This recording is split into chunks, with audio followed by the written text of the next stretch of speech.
अस्सलामुअलैकुम, मैं Anas Bilal Olive Dale farm houses से।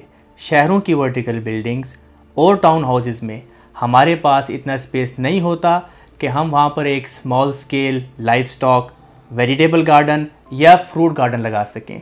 उसके लिए हमें एक कुशादा फार्मलैंड की ज़रूरत होती है। रावलपिंडी इस्लामाबाद की सराउंडिंग में फार्म हाउस की कीमतें ज़्यादा होने की वजह से हमारा यह ख्वाब अधूरा ही रह जाता है। लेकिन अब आप Olive Dale permaculture community farm houses में इंतहाई मुनासिब कीमत में अपनी फार्म लैंड ख़रीद के फौरी अपने फार्म हाउस की तामीर और गार्डनिंग शुरू कर सकते हैं। DHA गीगा मॉल और रवा टीक चौक से 35 से 40 मिनट की मुसाफत पर खूबसूरत मंदरा चकवाल रोड पर वाक़े ऑलिव डेल फार्म हाउसेस में आप अपनी फैमिली के लिए ड्रीम सेकंड होम बना सकते हैं। और एग्रो रियल्टी में आपकी ये इन्वेस्टमेंट इंशाअल्लाह बहुत मुफीद साबित होगी, क्योंकि पाकिस्तान में फार्म हाउसेस का ट्रेंड बहुत तेज़ी से बढ़ रहा है। अपने फार्म हाउस की बुकिंग के लिए नीचे दिए गए नंबर पर रब्ता करें और हमारी साइट और ऑफिस विज़िट करें।